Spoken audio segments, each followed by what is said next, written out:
Hi, I'm George Cao, and I'm excited to welcome you to this online course all about creating and marketing your own online courses. I am, as often, joined by my cat Mango. Um, actually, he's a geriatric cat. I don't know how much longer he's going to be with us, but while he's here, you get to enjoy him, hopefully, for a couple more sessions. And first thing I would love for you to do, especially those of you who are live, is to chat below. Those of you who are live, there's a chat button right there. Those who are watching the recording, there's a comment feature below. And let me know where you are in the world. What is the major metropolitan area that you're in? I just actually heard from one of my previous course participants that she had met somebody in one of my courses because of this very moment of chatting where they are in the world. She's like, oh, I'm not too far from there. And they've become friends through one of my courses. And I'm sure this is not the only time it's happened. I've actually heard of other times it's happened. So go ahead and chat below. Let us know where you are in the world. And my second request to you is, as I'm talking through the materials of this course, the ideas, the tools, the advice, I would welcome you to chat or comment below the video anything that you particularly find interesting. I'm going to share lots of ideas, but occasionally you're going to hear something that is worth remembering, or that's something I want to remember. And I just welcome you to chat on what that is, even if it's just a few words about what I said. That would be helpful for your own learning. It's also helpful for me in terms of seeing what's really resonating with you. And the chat is going to go fast. Those of you who are live here. So don't be afraid. Don't worry about trying to keep up with the chat. That's really key. Don't have to try to read it. You're going to get the whole chat transcript later. So you'll be able to go back to it if you want to catch up with anybody or follow up on any particular point. But just, just be active in chatting and not worrying about the reading of the chat. You can also put questions anytime in the session, or if you're watching the video, anytime, just put your question below. Those of you who are here, you can try making the question more obvious to me by using some kind of symbol to show that, or put the word question in all caps. All right, so what we're going to do today, oh, and one more thing I'll say, is that I so appreciate if you can keep your camera on, because I really connect by seeing your faces. And if something is working for you, you can smile, and something's not working for you, you can frown or give me a thumbs down or something like that. So thank you for doing that. So I'm just, for a lot of you know who I am. Some of you have taken my courses. In fact, if you've already, well, we don't have to go there, but many of you have taken my courses. For those of you who don't know who I am, I have been teaching online for about 10 years now. And I was just thinking back about how many group online kind of teaching opportunities I've had, whether it's in a small group or sometimes in larger groups. And it's been more than 500 in the last 10 years. Probably much more, but at least I can say 500. So I have had a lot of experiences. I've used a lot of different tools. I've made a lot of mistakes, and I still do. I'm sure in this session I've already made some mistakes.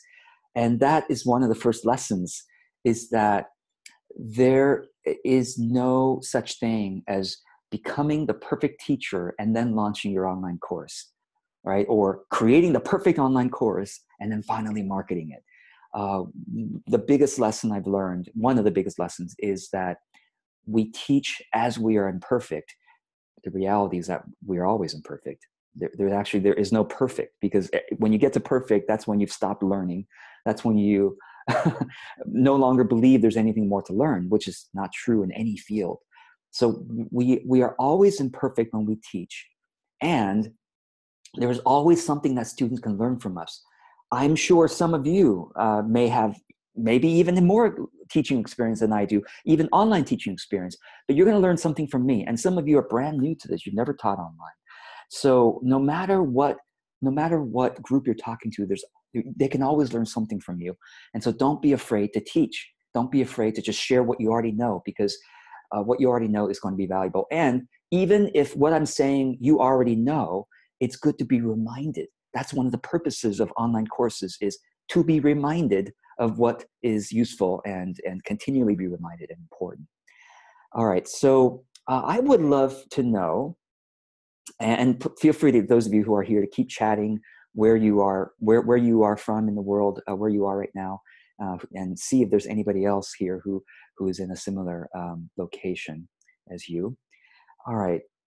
Now, what I'd love to know, in addition to where you are from, is why is it important for you to learn how to create and market your online courses?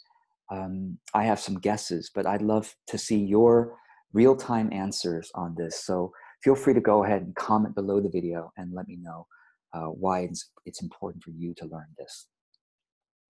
Now, as you're doing that, I just want to mention, for those who are watching the recording, I usually prefer to start the recording at this point rather than with all the introduction of where people are from, etc., or look, turn on your camera and all that stuff. Of course, I would start the recording and then introduce myself. But the reason I mention that is because I wanted to show you the whole thing, even on the recording, so that you're aware of what you might want to do. Because a lot of what I'm going to teach you in this course is how I am doing everything. So I want you to notice how I am doing things here and not just what I'm saying. And part of my teaching is, you may see some things that I do that you say, I want to do that as well. That's effective. At the same time, you may see some things that I do that you don't prefer. That is not your style or not for your audience or whatever it may be. So it's as important to watch me and contrast, to say, no, I don't want to do what George does there. I do want to do what he does here. Okay, so take note of those things. And you might even want to chat below and let me know, oh, yes, I like it when you do this. And for this thing, maybe it's not for my audience, but maybe. So feel free to make those observations as well. I just want to call out some of the comments that are coming through. Denise wrote that she would love to learn the how-tos, the mechanics of how to put together presentations, increase audience, passive income. Great. Yes, so we're going to talk about a lot of that. Let's see here. So Mary wrote that she loves teaching online, but she's always done it through other organizations. She would like to be able to create and market for her own audience. Absolutely. Karen says, larger audience and cheaper and no travel. Yes, that sums up a lot of why a lot of us are doing this. It's like, you don't have to go. Some of you live in rural areas or just prefer not to travel. I live in urban San Francisco. I literally live in the city along one of the most busy roads, 19th Avenue, Pacific Coast Highway, basically, in San Francisco. So I'm in an urban area, and still I almost never go to in-person speaking events or in-person networking events because I don't have to anymore. I can do, when I go out, it's for fun. It's for walking my dog, or it's for grocery shopping, or it's for fun, not because I have to go out. So I really appreciate being able to basically run my entire business from home. This is the second bedroom of my home. So that's one of the many benefits. One of the great benefits of teaching online courses that just kind of came to me this morning, in fact, is it keeps you sharp in the topic that you're teaching. So as an example, because I was preparing to teach this to you today and teach this entire course, I refreshed my own tools and my own thoughts about teaching. I'm like, oh my God, I pulled up some of the previous course I taught on this topic. I'm like, oh, I forgot about this. I forgot about that. So I have a rhythm myself of continuing every single year to reteach any important topic that I work with my clients on. And that's at least 6 to 9 important topics that I keep reteaching every single year. Why? Because that gives, every time I reteach it, it gives me the opportunity to consolidate the notes that I've created since then, to do some additional research if I want to, and to just refresh my skills in that area. So even though I have so much experience with teaching online courses, I still teach how to do this because it makes me better at it. Okay, so I think that's true for all of you as well. Keep teaching what you know, because in teaching you grow your own skills and your knowledge there. Okay, so let's go ahead and I'm going to go ahead and start talking about the overall course creation and marketing strategy. And as a reminder, anytime you hear something interesting from me, please, I encourage you to comment below, even just a few words on, oh, I want to remember that, or that was particularly important. Okay, so here are basically the 10 major steps of my course creation and marketing strategy. Number one is to understand how your courses fit into your overall client transformational path. What I mean by that is, one of the biggest mistakes course creators make is to say, I want to create deep transformation in this course that I teach. How many of you are thinking that? I want to create deep transformation in this area. And yes, I honor your desire to create deep transformation. And don't you do more than just teaching online courses? Or aren't you going to teach more than just this one course? So this pressure that you're giving yourself of creating deep transformation in this one course may be quite unrealistic, because you have other parts of your client transformational path. Can they work with you in a group? Well, that's deeper transformation. A mastermind group or a group coaching program or group mentoring program, that's deeper transformation than your do-it-yourself online course. And by the way, most of what I'm teaching here in this course is about do-it-yourself online courses, kind of like the one you're taking from me. Okay. Now, the term online course is defined in many ways. Some people think of online courses, I mean, literally from one end of the spectrum, an email course. How many of you have ever taken an email course? You opt in and people send you a series of emails, and that was the course, right? It's just a series of messages, right? That's it. Okay, so that's one end of the spectrum. All the way to the other end of the spectrum, where an online course has multiple Q&A live sessions, maybe even one-to-one session with the instructor. So when they say online course, what do they mean? Well, they mean all of the above, and you have to decide what it means to you, okay, what it means to you. So my courses tend to be the one that you're buying here, relatively low cost. I used to sell a $2,000, okay, just to give you a sense of it. I've sold a spectrum of courses. In the beginning of my business, I sold $2,000, single purchase. You pay me $2,000 for one online course, but that one online course is over 6 months, taught you tons of different topics, and you got a weekly Q&A with me for months, plus a private online forum that I'm showing up every day. So that was an online course I taught. And then last year, I was teaching a single session online course that was $25 and 2 hours, and that's it. That's it. I don't think I even offered a Q&A. I think maybe I offered one Q&A a month or something like that last year. But it runs the gamut. So for the types of courses that I'm mostly talking about in this course, it's a do-it-yourself course. Okay, and I want you to understand that in a do-it-yourself course, do not pressure yourself, nor pressuring the students to have deep transformation. You are lecturing, you're communicating information. That's it. Don't pressure yourself to say, how come they didn't take the whole thing? How come they didn't watch the whole thing? How come they didn't change their lives like I expected them to? Give them the freedom to use the materials however they would. Just like me, I'm not pressuring you you must apply every single bit, right? How does that feel? No, you just want to, hey, George, hey, back off here. Let me just enjoy this thing, and I'll just take whatever I want from it, you see. Okay? So understand how your course fits into your overall business model. When they work with you one-to-one, of course, then you can more rightfully expect deeper transformation. One-to-one, but not in your courses, okay? The purpose of a course, what students generally want, you know what students generally want? You want to guess? Fun and easy. Don't you want fun and easy when you take this course from me? You don't want something onerous. Right? Raise your hand if you want something onerous and hard and, and it's going to give you a lot of suffering, right? Raise your hand if you want fun and easy. And of course, fun and easy and some improvement in my life or in my business or whatever it is that you're learning from the teacher, right? Fun, easy, and some improvement, some interesting information and some improvement. That's it. Something that's easy to apply. Okay.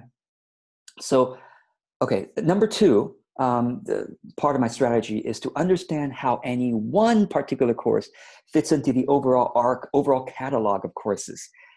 Yes, I'm going to encourage you to have a catalog of courses and not just one. If you think, oh, I have one flagship course that teaches everything I know, unless you are Tony Robbins or Brene Brown or somebody who's that famous, listen to me, it's very challenging in my experience and the experience of many of my clients to sell a big flagship course that's, several $100s even, or even $2,000, whatever. They're teaching everything you know.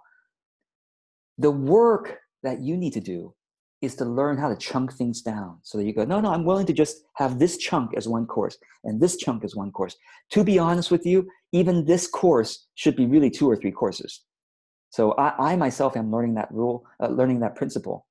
But I also, to be honest with you, I have a bigger audience, right, than most of you. And so I think I've fallen into some laziness around chunking things down. I can be, I can be more shoot from the hip in different ways than some of you can, because I have a bigger audience and I don't have to make a ton of sales to satisfy my needs. But if you don't have a big of an audience, I would recommend that you chunk things down, you sell it in lower prices so that you can sell them more courses rather than just trying to sell a comprehensive thing, okay? So number one, I said, was understand how your courses overall fit into the overall strategy of your business, okay? You have one-to-one, maybe you have a group program, and then you have courses, and maybe you have books or audio programs, maybe you have free content, right? So number two is, how does each course fit into the overall catalog, right? So your whole transformational journey can be taught in the whole catalog, not in a single course. Number three, how do you decide on your course topics? Ideally, you decide it with your audience. That is one of the critical failings of course creators, is that they make it up themselves, or they were inspired and they came up with this idea and they try to sell it and nobody cares. Not even the people who care about them want to buy it. Not because they don't care for you. Your audience cares about you. They just don't want to spend money on that thing. That's it. So how do you solve that problem? Decide what to sell them together. What a concept. Tell me what you want me to sell you. Oh, okay, here it is. Big aha. Never try to come up with your own thing. The more that you can include your audience in the decisions on anything in your marketing, the more they care about the actual campaign and the actual product. So whenever you try to decide everything yourself, create something in your own closet, and then try to market it, you have been inside your own head for too long. Okay. So yes, I'm going to tell you all about surveys and things like that in this session, actually. Okay. Number 4 is decide on the format. Okay. You've decided on the topic now based on audience participation. And now you decide on the format, and the format can be something that's based on your own needs and your own style. And I'll talk about the format, things like, well, should it be pre-recorded? Should it be live like this? I'll talk about that today as well. Number 5 is, then after you decide on the course topic and the format, then you create and actually, I should say, you create and market the course webpage to get initial signups. Okay. This is what I did for this course. I sold you the course before I prepared for it. I did most of my preparation for this course, figuring out what I'm going to teach you, because the topics and questions were decided by you, but then I figured out what I'm going to say for each thing. after I sold it to you. And I found, okay, there are enough sales now. I'm going to go ahead and prepare for the course. I know that sounds counterintuitive to some of you and probably scary, or maybe some people might even say unethical. So let's talk about this. I mean, you know me, okay? You know me. You can hopefully count on me as being one of the more ethical marketers and business owners and course creators. Why do I say something that seems unethical? Okay? Because I care about your own personal sustainability and the fact that you can stay in business. Too many clients of mine and people have spent weeks, months, sometimes even more than a year, spending so much effort and time creating a course, only to find out that the market, their audience, doesn't want to buy it. And yes, there probably is a lot of growth in the creation of the course, and I'm not saying that that is lost work. It might be used for other things, but it certainly is very discouraging. So I would rather you spend the time in the beginning just doing the marketing of it. And then if there are enough signups to justify you spending the 6 to 12 to 18 hours preparing the course, then go ahead and do it. And Margaret, thank you for the question, says, hey, what happens if there are not enough signups? What's the path then? If there are not enough signups, what I do is I basically go to the next topic that my audience wanted me to teach.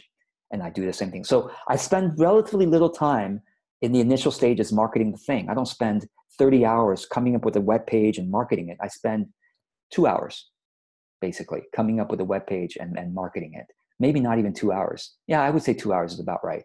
2 hours is fine, for an experiment. And if not enough people buy it, fine, let's go to the next topic.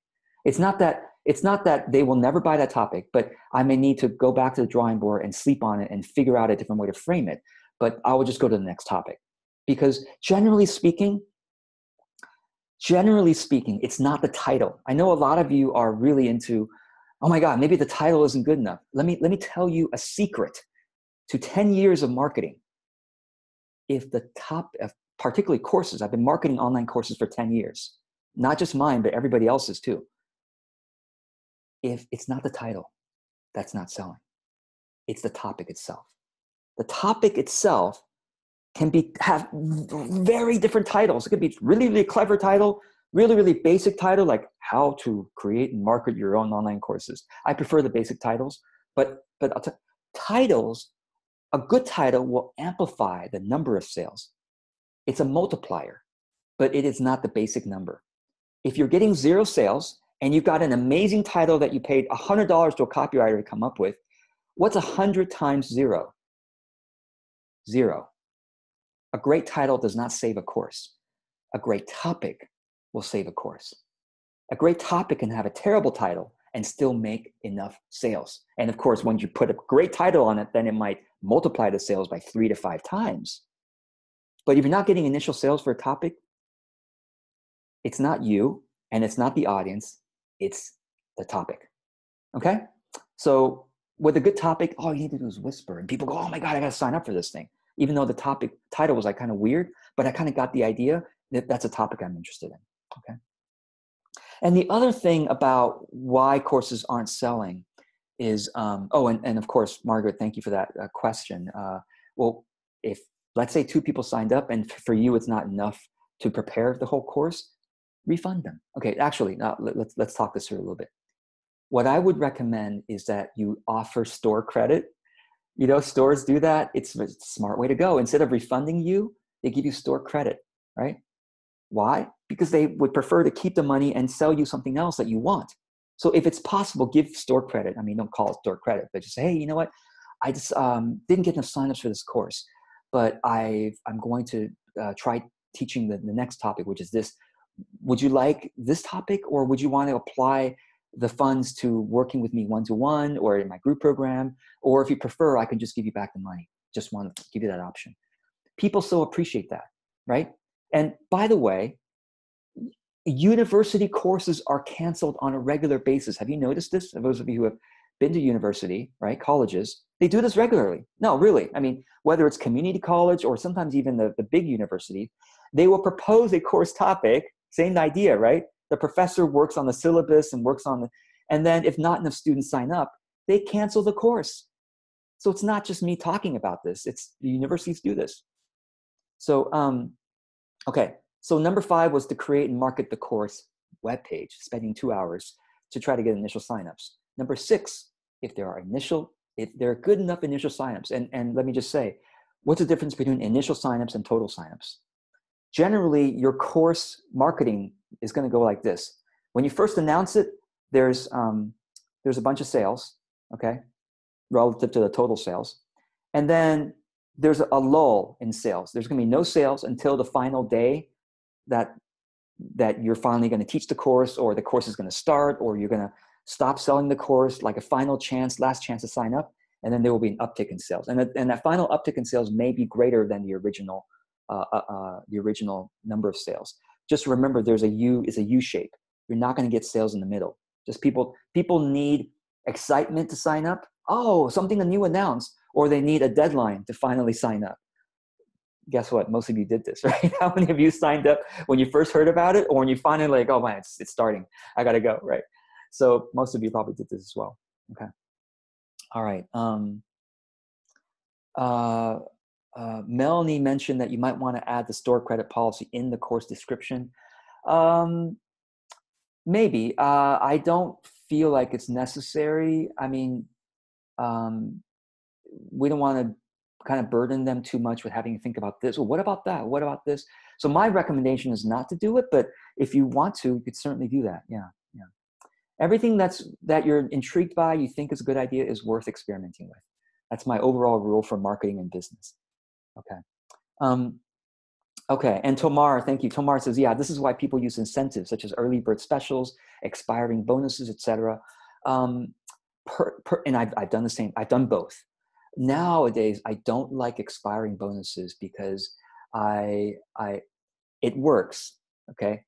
But as you know, I'm not a typical marketer, and I'm trying to prevent adding more FOMO to the world, the fear of missing out.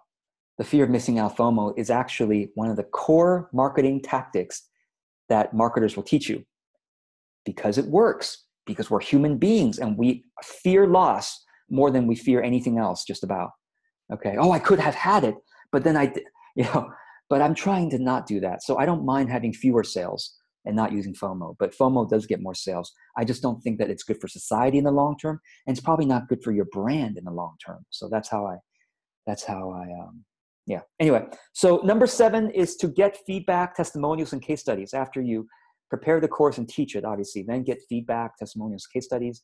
Number 8 is then to launch an improved version of the course, and based on all the feedback and case studies. And then number 9 is to scale the marketing of the course, whether it's through connecting with influencers to help promote it, joint venture partners, using paid ads like Google Ads, etc. Yeah, number 6 is if there were enough signups, prepare for the course itself. Yeah, thank you. Number 9, again, scale the course, scale the marketing of it. Optionally, you can automate or outsource the promotion of the course and the delivery of it, but do not outsource until you have yourself proven that the course has legs, that the topic, people want this topic. And then you can, people want this thing. Then you might want to outsource or get a coach to help you scale the thing, okay? And then number 10 is to know that you've made a positive difference that's well beyond your one-to-one work. It really is very satisfying to have that. Okay, so let's talk about what students, I mentioned this before, what students generally want is a fun and easy experience. They want step-by-step processes that's not too hard to implement, okay? They want a sense of accomplishment from finishing it. This is big. And you think about your own experience. When you have finished a course, you feel great about it. You probably are more likely to promote it to other people, right? Share it with other people. But some of us are creating courses that are too long. And so we don't give our students a sense of finishing it. So try to keep it short, right? Keep it short. What students don't want is an overwhelm of information. And guess what? If there's one thing that I am the worst at in online course creation and teaching, it's this one. I know I'm learning about. I give you too much. I give you way too much, honestly. I know that myself. And I think it's because I'm overcompensating. Psychoanalyze myself. I'm overcompensating for my for my dark past. When I used to be one of those $2,000 marketers, to buy this $2,000, and it never gave people access to me one-to-one. I sold $2,000 courses for years, and I feel extremely guilty about it, to be honest with you. I mean, I've told the story on many podcasts and many interviews. I feel really guilty about it. I mean, I don't feel guilty anymore, but I think I'm psychologically still overcompensating for that. So don't be me in this arena. Try to make it easier for your students. Don't overcompensate for the fear of judgment and rejection. It's an interesting idea. Your course is not for you to show off how smart you are. Your course is not for you to show off how capable and smart you are and how credible you are. Your course is for you to give your students an easy and fun experience that is improving, helps them improve and gives them a sense of accomplishment. That is better for your brand than trying to look how much I'm giving you. Am I not smart and awesome? Right? So, okay. So let's talk a little bit about the overall business model. I'm only going to touch on this because this is so the overall business model. Okay. Think of it in terms of concentric circles, okay? I don't have a diagram for this, unfortunately. I want you to imagine this, concentric circles. And, oops, I just want to encourage everyone to stay muted. Okay, stay muted here. Okay, all right. So that's another actually important thing in terms of using Zoom. I forgot to uncheck the box when I muted everyone. It says allow participants to unmute themselves, and I didn't uncheck that box, and I just did now. So now you can't unmute yourself. So sorry about that. See, part of the learning that we're all doing together. Okay, think of concentric circles and think of yourself in the middle of that circle. Okay, this is your audience. This is your business. This is your tribe or whatever you want to call it. Okay, it's you in the middle. Closest to you is your one-to-one clients. If you do one-to-one, some of you don't do one-to-one, and that's fine. Okay, then don't include that circle. Okay, one-to-one work. That's where your deepest transformation is gonna. That's where your deep transformation is gonna happen. That's where your customization is gonna happen. Okay. Further out, you may have a group program of some kind, a mastermind group coaching, group mentoring, something that people pay you less than your one-to-one, but more than your courses. Okay, so that's your group program. Next circle. And then the next circle out is your courses, your do-it-yourself courses, DIY courses, things like this one. Relatively low cost, but not as cheap as books.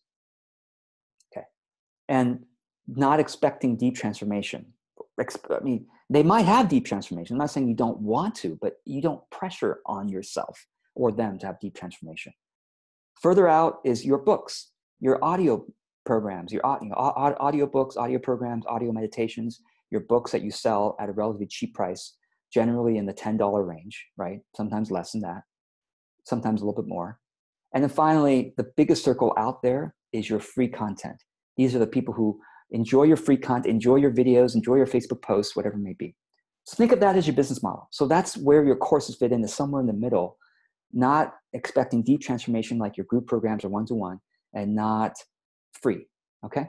Common question is, how do I think of free content versus my paid courses? Free content, this sort of concentric circle is also the how complicated it is to change. So your free content should be the lightest, the easiest to consume, beginner stuff. Beginner, white belt. I call it white belt content is your free content. Why do I call it white belt? Because if you go into a martial arts dojo, you'll notice something interesting. Even in the beginner classes, there are black belts there. There are some white belt, of course, most of them are white belts, but you might see some yellow belts, green belts, brown belts, and even black belts in the white belt class. Why are they in the white belt class? Because the more advanced people understand that the basics never go away. You got to learn what punching is. The black belts are punching at a much more nuanced level than the white belts who are just figuring out how to not hurt themselves, right? So your free content is white belt, because even the advanced people will enjoy your beginner content. And then further in, you get more, get down to the yellow belt, green belt, blue belt, and then down to the one-on-one is more black belt stuff. Now, you may have some one-on-one clients that are beginners, and that's okay. They want to study with you directly, right, as a beginner, and that's fine. If they can afford it and they want that, and you want to accept them as a student, great, as a client. But don't try to give profound transformation for free, not because somehow we're stingy and whatever. It's because they're not ready for it. It's because it's just going to make people scared of you. It's going to confound rather than enlighten. Free should be white belt, easy. Anybody can consume it and understand it, more or less. Okay?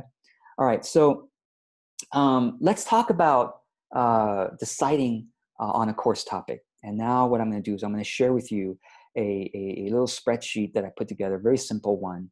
And of course, I'm going to put it into the resources of this. So those of you watching the video, there's a resource document. Be sure to access the resource document, and the links are all in there. So keep track of ideas. I'm just putting that link in the chat for those who are here live. Okay, so the first thing you need to do, okay, some of you aren't even doing this, and hopefully starting today you will. Whenever course ideas come to you, write it down, because you may forget it for a couple of years, okay, as I have sometimes. So start tracking your ideas. You don't have to use my spreadsheet. And by the way, when you go to the spreadsheet, you can click on the file up there. I'll show you on the screen here. Once you're in the spreadsheet, click on File, and then click on Make a Copy, okay? And that's how you can make a copy for yourself. And it might require you to log into your own Google Docs, Google Drive account, but then you'll make a private copy for yourself. And the idea, this is so simple. Okay, today's date, I came up with this idea of, how to be better on video, let's say. Okay, and this was because somebody in my audience recommended it. And my own interest, yeah, I'm kind of interested in it, I guess. Maybe it's a 1 out of 5, or however you want to score this. Just be consistent with yourself. Content popularity, when I do talk about it, it is kind of popular. I would say out of a score of 5, I would say maybe it's a 3, right? And then have my clients ask me about it. Have I worked with clients on this? Yeah, I would say out of 5, I would say maybe a 2 out of 5. Have I heard about this in any of my fan interviews? I've talked to people about this. Not really. I haven't heard anyone say, yes, I bought a course on how to be better on video, or I'm really, really interested in that. Not really. Oh, maybe 1 out of 5, I'd say.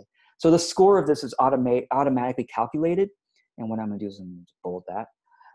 The score is automatically calculated. And in fact, what I'm going to do, those of you who copied it, I'm sorry, but I'm going to use conditional formatting here. I'm going to use a color scale, and I'm going to do this. So the top scoring courses are going to be automatically the biggest color. So I'll show you an example. If I did another one, these are all going to be automatically colored by scale. Very, very smart. Google spreadsheets is amazing. So once you have a bunch of these colors will make sense. And the heaviest colors will be the ones that are going to call your attention, and you say, well, maybe I should teach something on this. Okay. And then you can have your own comments back here. So simple tool. But if you're not keeping track, you're not going to have lots of ideas. Okay. So that's number 1. And on this document, I want to invite you to brainstorm. You don't have to do this now, but I invite you to do this after the session. There are a series of questions that I'm going to give you. In fact, what I'm going to do now is I'm going to show you the resource document, which I will give you at the end of this course. But in the resource document for this course, you will find a series of questions that I recommend you ask yourself. Things like, what would you love to teach? What are your most popular content topics? If you have been working with clients, what have you been working on? What have audience members requested from you? What symptoms do people want to solve that you can teach them to solve? Okay. So just start brainstorming. Just start writing whatever comes up for you here. Okay. Just start writing it. And then next to do, this is optional for this course because some of you haven't taken my other course on resonant marketing. Obviously, I recommend it. But if you want to really get some valuable data from your audience, doing fan interviews is fantastic.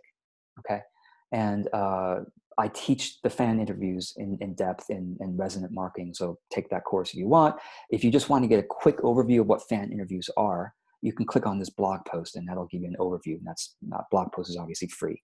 So, okay, if you don't have an audience yet, right, which is what some of you are wondering about, then I would encourage you to brainstorm with a friend or a coach. I mean, you've already started brainstorming here, right? This is already initial brainstorming, but continue brainstorming if you don't have an audience with a friend or a coach.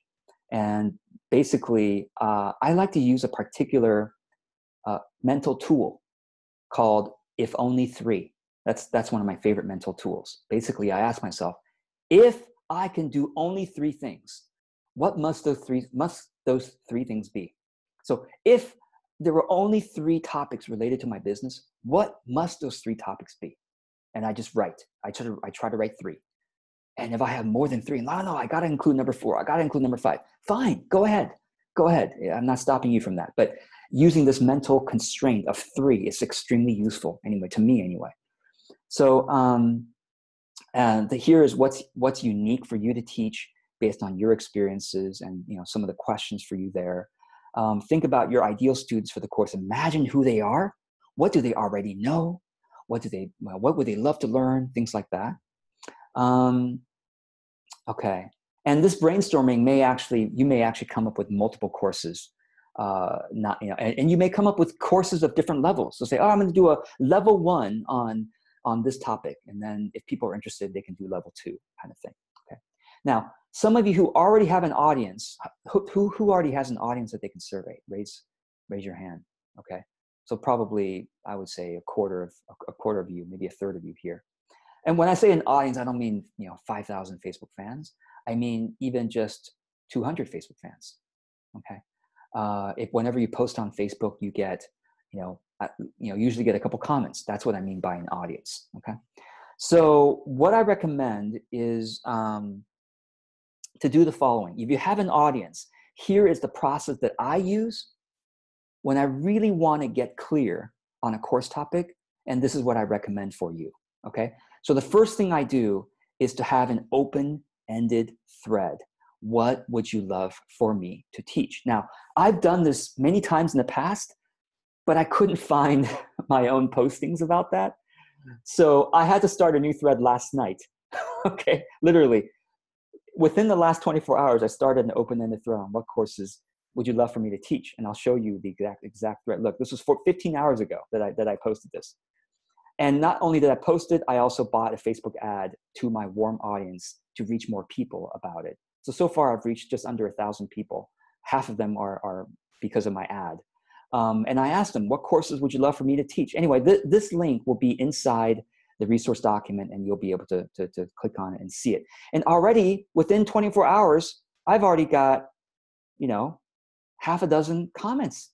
And I think Margaret's actually right here on this call. So thanks, Margaret. And maybe I think Caroline might be on this call too, and Tamara maybe as well, and Liz, maybe Jillian, Carissa, and Captain. I'm not sure, but anyway, thanks to those of you who were able to comment there. So I just want to show you it works if you get enough of your audience seeing it, and if they see it more than once. That's why I buy an ad to show it to them more than once.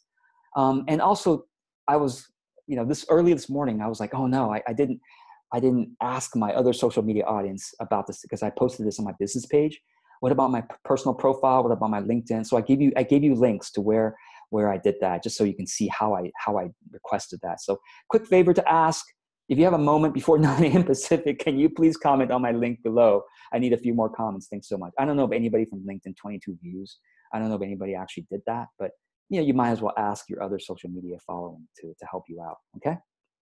And then based on the open-ended thread, you take the top ideas. So I would then take the ideas that I most like from these things, or maybe the most requested ideas, and I would put that into a survey, okay? And here's a real survey that I actually sent out to my email list. Oh, by the way, if I had enough time, I would have also emailed my list.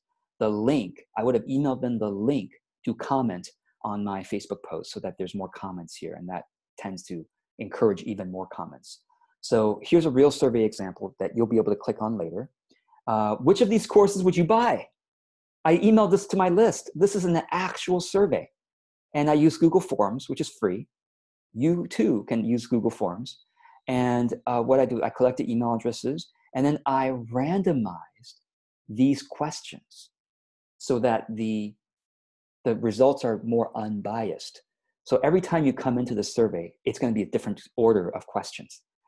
This time it says client intake first. Next time it might say, create your own online workshops first. So this is an actual survey. Again, you'll get the link to this so that you can take it yourself if you want to, or see how it works. So based on your initial surveying and of your audience, you then take the top voted course idea, and you're kind of going down to say, all right, now I'm gonna teach this course. Well, within this course, what should I talk about, right? So I want to show you. So this is an actual Facebook thread. Again, these links are all in the document. So I posted this a couple weeks ago. For my next online workshop, the topic will be how I create and market online workshops. Would you also like to do that? What questions do you have, right? I don't like this. If I were redoing it, I might say it differently. It's not the most elegantly worded post. But anyway, the idea is that it's there, okay? The idea is you're asking. And, thank you, Liz. I think she's on the call. People are investing their time and their short time busy. How do we make them think it's worth it? Online events, blah, blah, blah. The saturation point is very close to many. I want you to see what happened. What did I do? I took Liz's ideas and I put them on the sales page. Look. Every audience is feeling saturated by them. I wouldn't have come up with that unless Liz had told me. So I basically take what you all want to learn and I put that on my sales page. I'm selling you what you told me you want me to sell you. Do you see how I was almost going to say easy this is, but it is a very logical and market-driven strategy. By market-driven, I'll just say this, it's an empathic strategy. I am not in my own head. I am trying to be as empathic as I can, learning from you what you want me to sell you so I can sell it to you. Obviously, sell you something that I believe I can deliver, of course. But what would be a marketing plan to let people know? And of course, that's in my sales page as well. How do I convince people that it's worth the price? How do I realize a good, fair price? I'll probably use that phrase exactly in my sales page, right? Again, Margaret also said, hey, the pricing. So I knew that pricing was important, and I'm definitely going to emphasize that on my sales page, okay? Someone else said, let's see, where is it?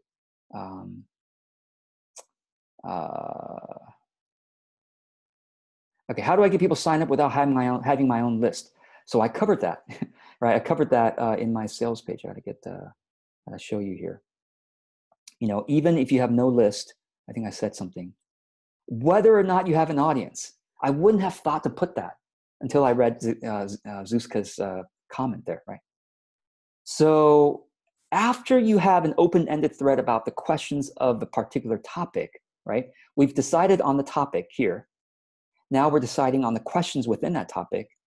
And then if you want to take the extra step to put a survey together about those questions, that's what I've done here. What questions matter to you regarding the topic of getting new clients? This was another course of mine, getting new clients, right?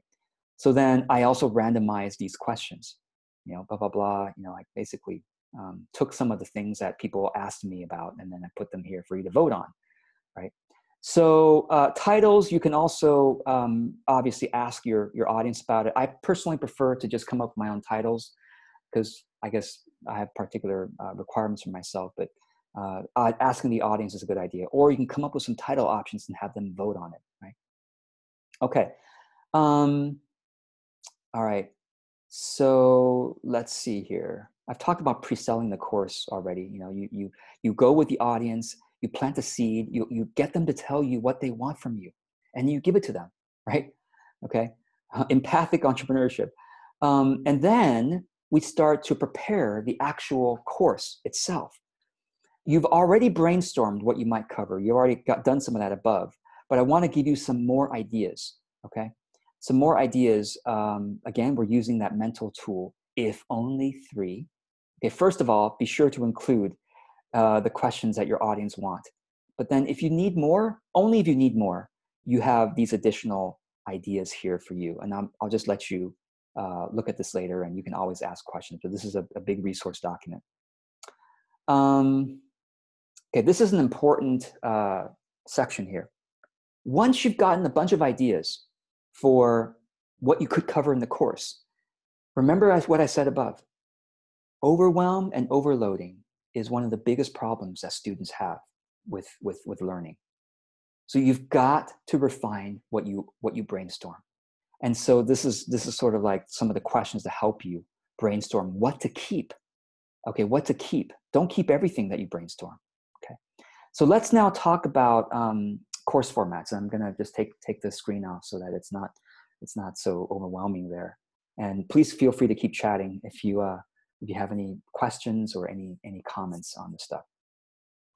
So the format that you know by now that I do, and of course that I recommend, to have a course that's light to manage.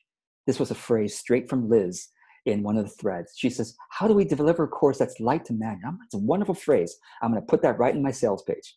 Thank you, Liz, right? This is how you do it. You just do it live, and then you sell the recordings afterwards. You sell the live tickets, of course, but you also sell the recordings. If you try to record it by yourself in the comfort of your own home or office, it tends to be heavy, okay? Because perfectionism will seep into everybody. If I were recording this, it would be recorded probably 5 times the amount of time that it took me to record this one.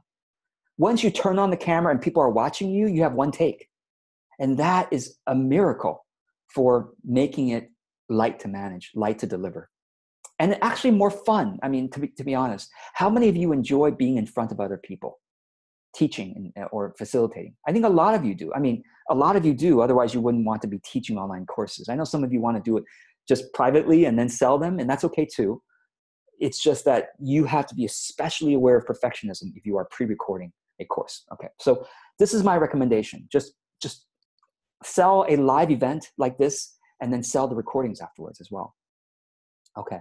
Another idea for format that a lot of you don't realize is you can bring some friends into your living room, have maybe 2 cameras, record you teaching the course to your supportive friends or supportive colleagues, supportive family members, or supportive dogs and cats, okay? And just teach it live if you prefer that. And then just have it edited later, okay? And I'm gonna give you some editing resources, whom to outsource this to, because most of you are not video editors, so there are people who can do this for you for relatively cheap. I'll give that to you in session 3. Okay, what's the length of the course and the pricing? So let's talk about that a little bit. What I have basically seen, well, I'll say the pricing that I recommend, because I think it's a compassionate pricing, is about $10 to $25 per course hour. $10 to $25 per course hour. Yes, there are internet marketers who are selling you something like $100 per course hour, maybe sometimes more. But $10 to $25 is a very compassionate price, compassionate for the students, and I think it'll make you money, if more than 3 people buy it, okay? And it probably is worth your time. So my recommendation is basically this: the shorter, the better. Okay, that's the rule. The shorter your course is, the better for everybody, for yourself, for the students. You can just teach more courses, okay? So this course format that I'm doing is 60 minutes times 3 sessions. We're almost at the 60-minute mark. It's hard for me to stop talking in 60 minutes. That's why it used to be 90 minutes, but some of you complain that it's too long. And it used to be 2 hours last year and became 90 minutes for most of this year. And now it's just 60. I'm trying to do 60 minutes, but my problem is overwhelm, overloading, all that stuff. But let me just kind of go through some of the things that you could include in your course. Okay, this is all in the resource guide, but I want to go through real quick. The resource guide. Do you have a resource guide? Okay, do you have a resource guide for your course? People so appreciate when they're able to watch the video. Great, that's fantastic if they can watch you on video. But then to be able to read at least the outline of what you said is very valuable. So I recommend you at least give an outline of what you said. And you know me, I give a very detailed outline such that you almost don't need to watch the videos, right? You can just read the resource guide. That's not true. I think videos have a lot of nuance. Sometimes people do worksheets and templates. Like they literally, have you seen this? You sign up for a webinar and they send you a PDF document with like a few words filled in and then a blank, and then a blank and a few words. It's like a Mad Lib. Have you remember Mad Libs? It's kind of like that. It's kind of like the number one strategy to teaching online courses is blank. And then you, the student, have to fill that out after listening to the course or whatever. So that's another interesting strategy to keep people engaged and to give them a sense of accomplishment because they're filling out a form, okay? Student directory. I love doing that because I love connecting people. You're going to get the student directory in session 2. And I think that's a wonderful way to keep in touch. Bonus resources. Okay, so this is something that's an interesting incentive for you to get feedback. Okay, so I'll say this. This is important to say. Last year, the format that I did last year was that I required you to attend the course and fill out feedback in order to even get the recording. Remember that? Those of you who took my courses last year? Guess what? My attendance rate was 92% of those who bought. On average, out of 12 courses that I sold last year, 92%. Now the attendance rate is about 50% because a lot of people just buy it to get the recording, right? There's no requirement to attend to get the recording. So that's a huge thing. If you want, and I required you all last year to attend, fill out the feedback form, including any potential testimonials you want to give me before you got the recording. And about half of you, 92% attended the sessions, and about half of the attendees then filled out the feedback form. And therefore I got lots of testimonials, lots of feedback, and half of them got the recording. So that's an interesting strategy for you to consider. If you're starting out and you want to get feedback, try what I did, okay? All right. Okay, the last thing I'm going to say is, think in terms of versions. This is huge. This is huge. The first time you teach any particular course is not going to be the best version of the course. Far from it. Maybe your 10th version will be, not 10th. Maybe your 3rd version will be like pretty dang good. Like you're kind of proud of it. First version, second version, so-so. This is probably, I've talked about creating courses and webinars. This is probably the 8th version of this. It's pretty good. It's okay. I could do more work for sure. But I'm thinking I'm going to teach this every year for the rest of my life. So there's going to be like 40 more versions of this, hopefully. So please, the most important thing for you to do is to be careful of perfectionism. You've got to launch and learn.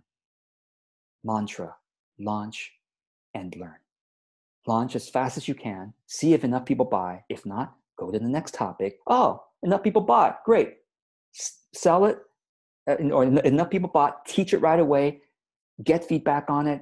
And if you feel bad that the first version students didn't get as good of the next version, you can always give the first version students for free.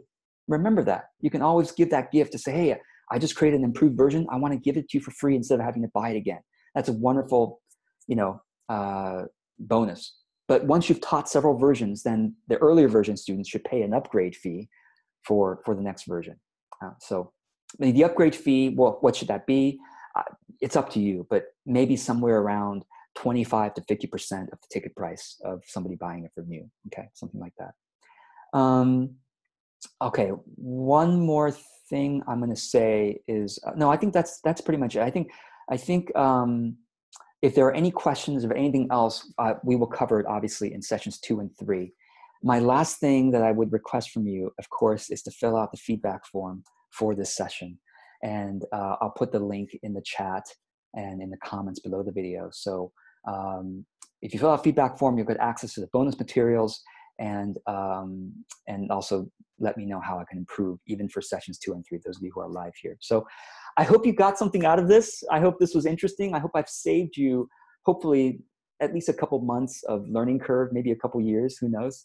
And I'm looking forward to being with you in sessions 2 and 3. We'll talk about the marketing of your courses and the actual teaching of it, as well as any wrap up in terms of tools, logistics, all those things. And those of you who are live, please ask me questions. Those of you watching the recording, comment below with any questions and I will do my best to answer it. Or of course, it'll come in one of the future versions of the course. So thank you. Thanks for being part of this course. I'm looking forward to seeing how this really makes a positive impact for you. Be well and see you in the next session.